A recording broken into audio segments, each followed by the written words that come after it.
Hello everyone, welcome to my channel Archana's Teaching Achievers Hub. आज आपण बघणार आहोत Jean Piaget's cognitive development theory. Jean पॅजे हे एक स्विस सायकोलॉजिस्ट होते. त्यांनी मुलांचा विचार करण्याच्या प्रक्रियेवर खूप अभ्यास केला. जीन पॅजे believed that childrens are like a little scientist. त्यांच्या आजूबाजूला एक्सप्लोअर करून नॉलेज तयार करतात. Biological maturation. पॅजे म्हणतात की मुलांची कॉग्निटिव्ह डेव्हलपमेंट ही त्यांच्या बायोलॉजिकल मॅच्युरेशनवर अवलंबून असते. म्हणजे जसं जसं वय वाढत जातं तसं तसं मुलांचा विचार करण्याचा स्तर देखील वाढत जातो. पॅजे यांनी या प्रक्रियेत 4 स्टेजेस सांगितल्या. त्या पॅजेच्या 4 स्टेजेस बघण्या अगोदर आपण काही पॅजेने दिलेल्या कन्सेप्ट समजून घेऊयात. त्यामध्ये schema, adaptation, assimilation, accommodation, organisation, equilibrium.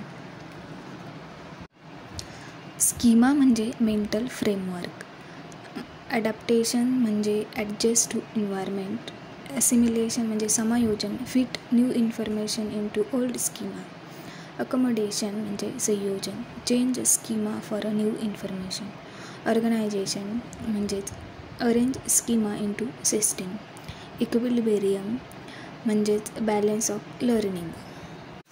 यानंतर आता आपण जीन पॅजेसच्या कॉग्निटिव्ह डेव्हलपमेंट थेअरीमध्ये त्यांनी दिलेल्या 4 स्टेजेस बघणार आहोत. ज्यामध्ये sensory motor stage, pre operational stage, concrete operational stage, formal operational stage. One by one आपण त्या बघूयात. First stage sensory motor stage.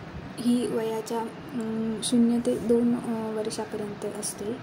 यामध्ये बेबीला ऑब्जेक्ट परमनन्स म्हणजेच understanding that things exist even when they can not see. म्हणजे या टप्प्यात बाळ पाहून, स्पर्श करून, चाखून आणि हालचाली करू शकतात. म्हणजेच एखादी वस्तू दिसली नाही तरी ती अस्तित्वात आहे हे त्या बेबीला कळायला लागते. बेबीज लर्न देअर सेन्सेस म्हणजे सीइंग, टचिंग, टेस्टिंग, मूव्हिंग या सेन्सेसद्वारे ते शिकायला लागतात. Stage second pre operational stage. यामध्ये मुलं सिम्बॉल्सद्वारे शिकतात व ते इगोसेंट्रिक म्हणजे जसे की ते त्यांच्याच नजरेने पाहण्याचा प्रयत्न करतात. स्वतःला स्वकेंद्रित्व करण्याकडे त्यांचा जास्त कल असतो. जे काही आहे ते माझंच आहे असाही या स्टेजमध्ये ते करतात. प्री ऑपरेशनल स्टेज ही 2 ते 7 वर्षाच्या मुलांमध्ये दिसून येते.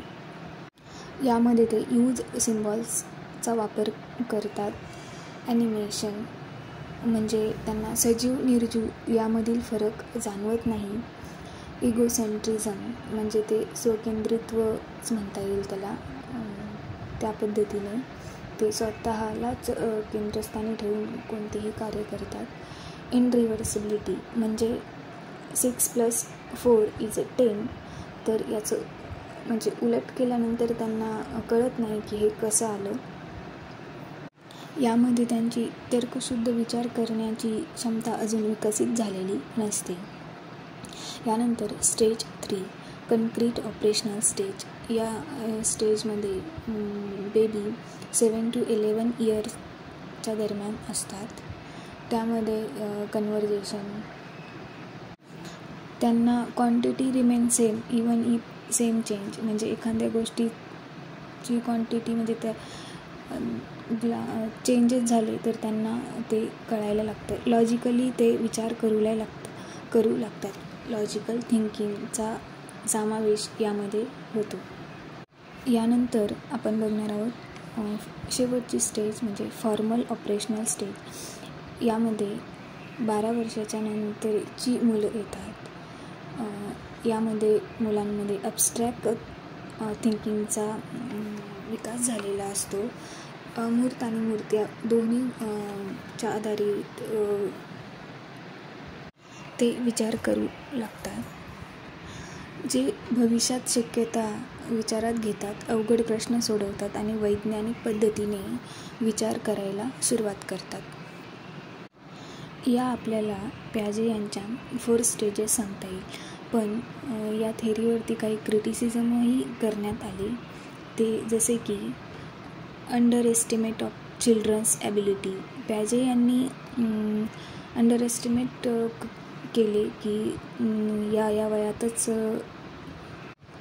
वयातच यांनी लहान मुलांच्या क्षमतेला कमी लेखलं. संशोधन असे सांगते की अगदी बाळही त्याच्या कल्पनेपेक्षा लवकर आणि काही संकल्पना शिकते, पण प्याजे यांनी ते स्पेसिफिक टाईम पिरियडमध्येच करतात असे त्यांनी म्हटले. यानंतर दुसरी टीका अशी करण्यात आली की गुड इन्व्हायरमेंट. जर बाळाला गुड इन्व्हायरमेंट दिलं तर त्यामध्ये वेगवेगळे बदल त्याच्या ज्या स्टेजेसमध्ये सांगितले प्याजे यांनी त्या अगोदरच दिसायला लागतात.